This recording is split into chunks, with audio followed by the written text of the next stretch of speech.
So much of business is international now that it's not unusual to run into a little culture shock at work. It's happened to me, and it's happened to Gay Hamilton, the CEO of GoInnovation, and it changed the way she looked at things. Gay, thanks so much for joining us. And where does your story start?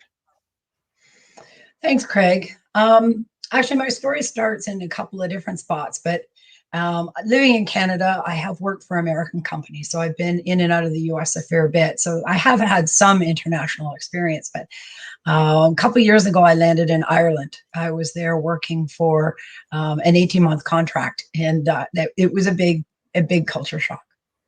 And you were working in Ireland, so already that's different. How international was the office place? Well, the company that I was working with was multinational. So we had an office in Portland, Oregon, one in the Republic of Ireland, so the southern part, one in Northern Ireland, and one in Malta. But in addition to that, even in the office in Dublin that I spent most of my time in, we had staff from Russia, from France, Spain, US, Canada, Southern Ireland, and Northern Ireland. So it was the United Nations around the coffee pot every day. Absolutely. And when did you notice the culture shift? I think the one thing that really stands out in my mind has really caught my attention was we were coming up to November 11th, so Remembrance Day. And I was talking about doing a 2-minute silent tribute, I guess. And I was surprised by the reaction from some of the people. What was the reaction? What reaction did you get? In some cases, it was like, we have no idea what you're talking about. I've never heard of this before. In some cases, it was a little bit of that fight between Northern Ireland and Southern Ireland, the UK kind of fight. So it was very interesting. I was really surprised by it, and spent some time talking to each of the staff members to say, how does this affect you? How does this relate to your experience? Do you have a problem with me doing this in the company? Because I was concerned. I didn't want to start a world war over, a 2-minute silence. Yeah, I mean, this was about not being a world war. What reactions did you get from people?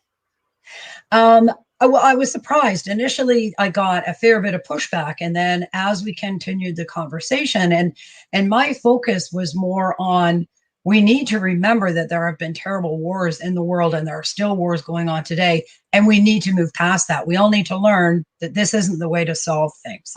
What did some individuals tell you? Well, and it was interesting as well, because from my perspective, we in Canada sent people over to the war who came back, who were damaged or didn't come home at all, had lost their lives, that sort of thing.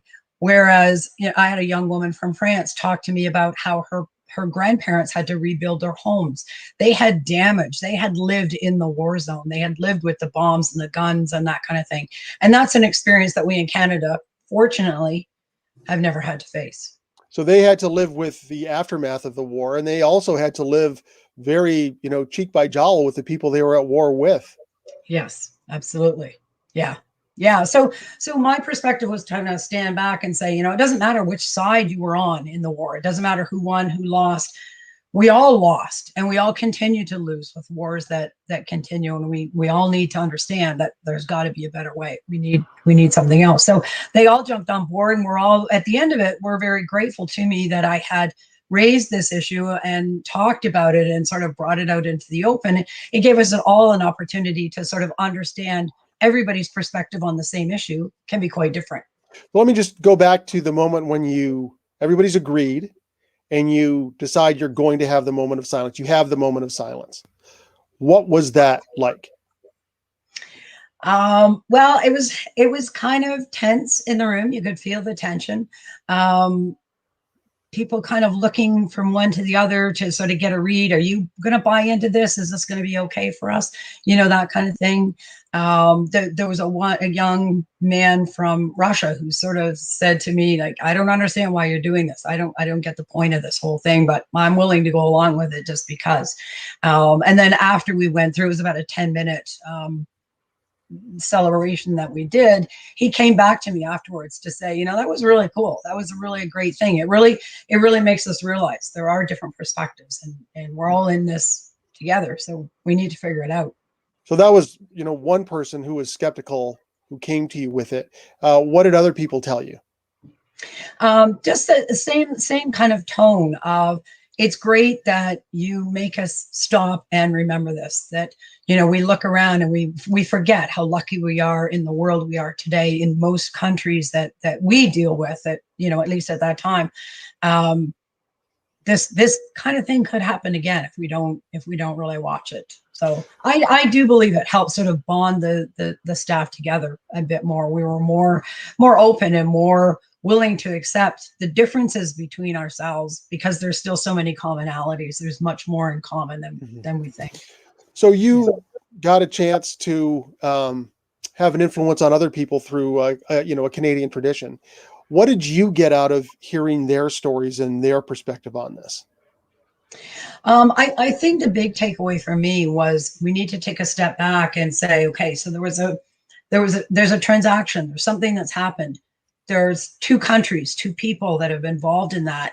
You have to try and see it from the other person's perspective, not just your own. So not my naive Canadian, this is the way everybody in the world sees it kind of point of view, I think. Yeah. And, that insight, that experience where people took you into their own shoes to show you where they were coming from, how did that affect you in the workplace after that? Well, I would say it changed the tone in the office, I think, dramatically. And for me in particular, I was much more aware of the differences, and yet realize that those differences really don't matter in the grand scheme of things. You have to sort of take a beat and look at their opportunities, their past history. Why are they reacting how they're reacting in certain situations? And then it's easier to kind of pull back and help work through the issues. And what's a takeaway that you think everybody should have from this story? Oh boy. The takeaway, I think, is we really are so much alike.